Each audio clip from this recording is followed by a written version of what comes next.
Today we're going to demonstrate the removal of a factory forearm, front sight, and the installation of a free float forearm. It's not that big of a project. Anybody with the right tools can successfully complete it. We'll do this. We'll first, of course, as always, you will open, check to make sure the gun is unloaded. We're going to use the forearm removal tool. Just makes it easier on older hands to remove the factory fiberglass guards.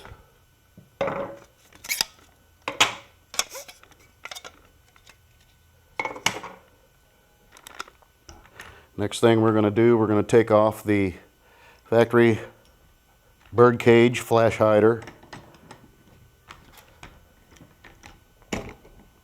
It came off nice and easy. It's not necessarily the story all the time.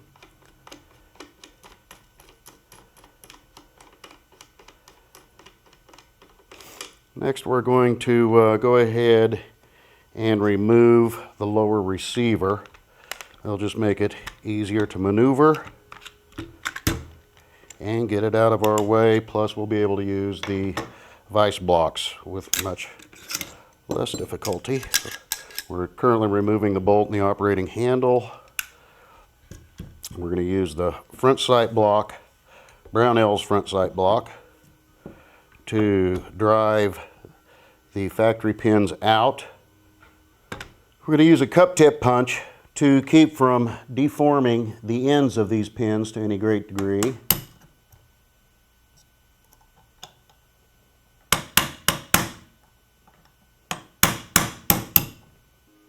Okay. The other ones. I like to keep those in the order that they came out because those are generally finish reamed at the factory. We're going to knock out the factory pin that retains the gas tube in the upper receiver.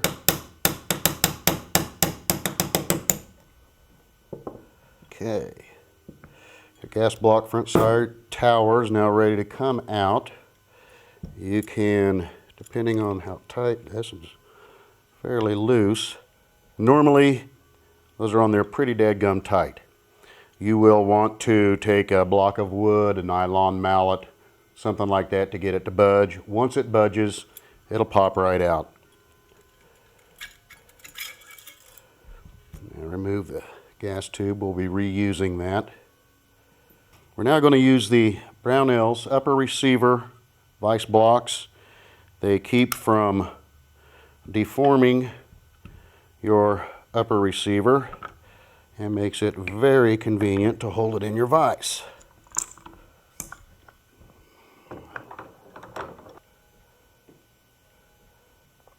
We're now going to remove the factory delta ring assembly and barrel retaining nut using the same armorer's tool. You insert it into the notches on the barrel nut. You want to make sure you're putting the pressure in here so that the wrench, because of the delta ring, doesn't get thrown out and you twist off or deform any of the notches on that.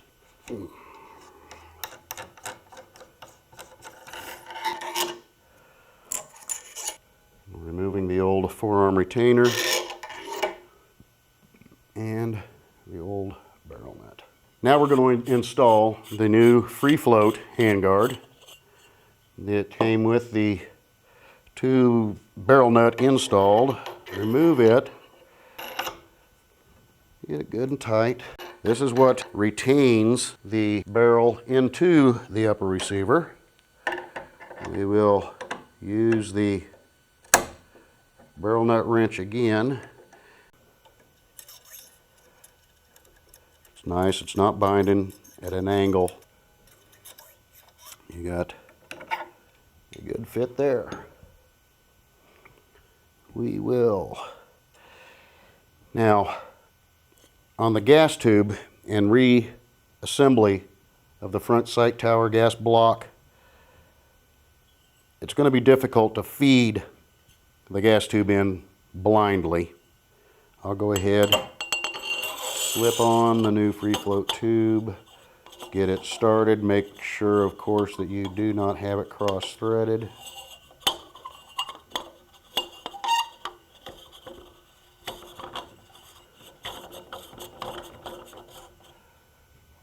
For demonstration purposes, I'm just going to put this hand tight. You can, if you would like, use a strap wrench. If you're going to do it, just don't overdo it. I'm going to get the front sight tower. You will not use the old forearm retainer, so we're going to put this on directly. What I'm going to do now, I'm just going to eyeball the gas tube in the front sight tower gas block. Get it aligned to where the retaining pin should fall right in. What you're looking for, you're just looking for a little daylight on the other side to make sure that the pin will line up. I will put it in the opposite way it came out. I'm going to take the brass hammer, start it just to make sure it's secured. So I will then go ahead, remove the upper assembly from the vise, remove the blocks. Now, since the free float tube has been installed on this barrel assembly, this will not work, but it will still work to give us some support up here, just to keep it from wallering around on the table. Now, that's a highly technical term, wallering, so we're going to go ahead and secure the gas tube pin.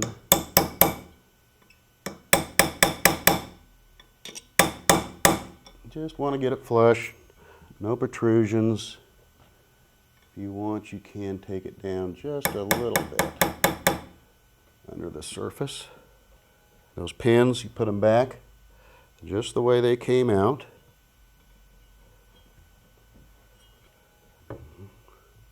There's another waller.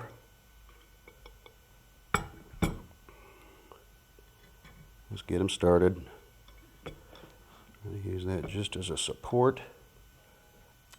Use the cup tip punch again from the opposite side. Get a good start.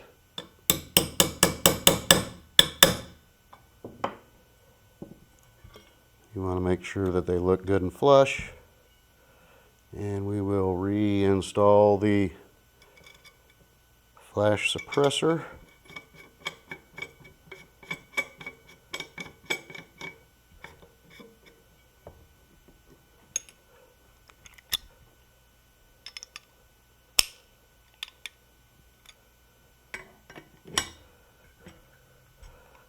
Cinch it up.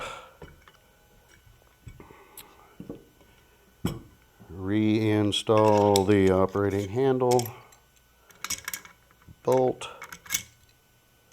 Make sure the bolt is all the way in the forward position.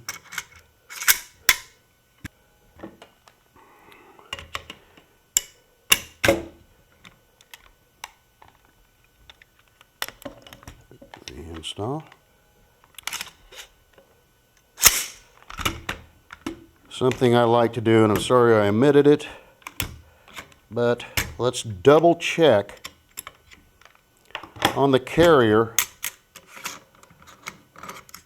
without the operating handle. It just makes it easier. You don't get a false feel. I like to put the bolt and carrier in by themselves just to make sure you don't feel the gas tube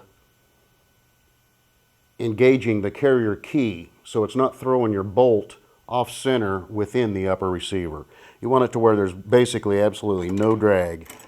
You don't feel anything other than the bolt going into battery, but you don't want to feel that carrier key engaging the gas tube.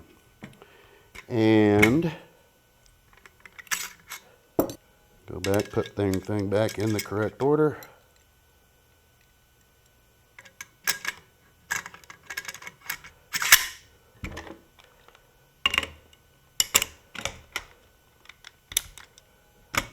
And let's hope we see an improvement in accuracy.